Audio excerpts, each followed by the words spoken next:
If you're struggling to create growth, it may be because you as the founder are the master planner, but you don't have a plan.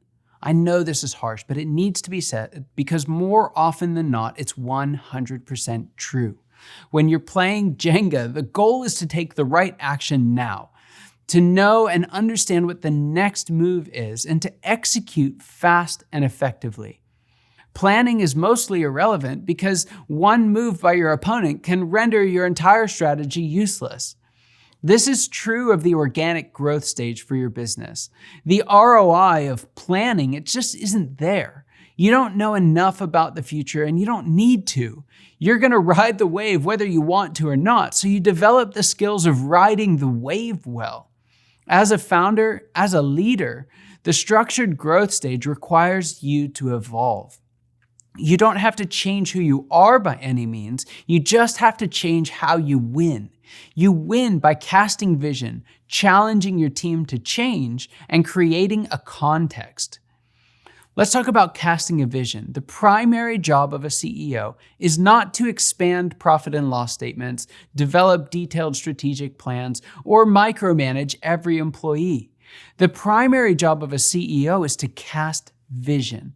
And I can't think of anyone who can do it better than a founder.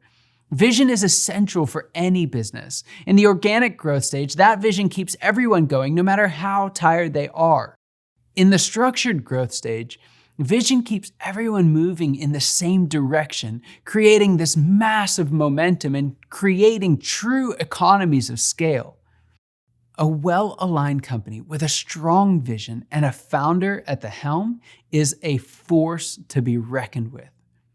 The second job of a CEO is to challenge their team to change.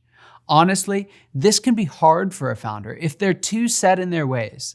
The best way to challenge a team to change is to actually change yourself first. And it's not to change who you are, it's to better harness who you are and use your natural strengths for the good of the entire organization.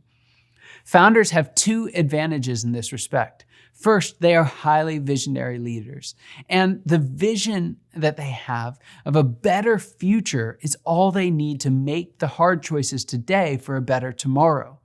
They're also immensely resilient. You cannot lead a company to success in the organic growth stage without resilience. Even though you may be tired now, you've got what it takes to pull through.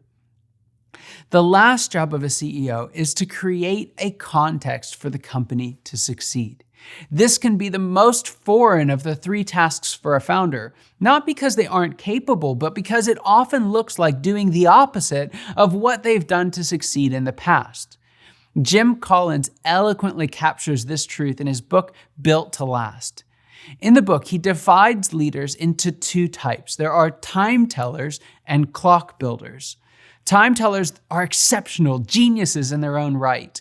They have this incredible personal skill, but a company led by a time teller will lose to one run by a clock builder in the structured growth stage 100% of the time. Because clock builders focus on turning their incredible skill into an incredible system that can scale well beyond them. They build an environment for excellent decision-making and execution without having to be the decision maker or doer. Now, when I share this with a founder, one of their first thoughts is, I can't do that. Afterwards, the next thought is often, maybe someone else needs to lead this business. In the next video, I'll tell you exactly what I tell them, and I promise it's very good news.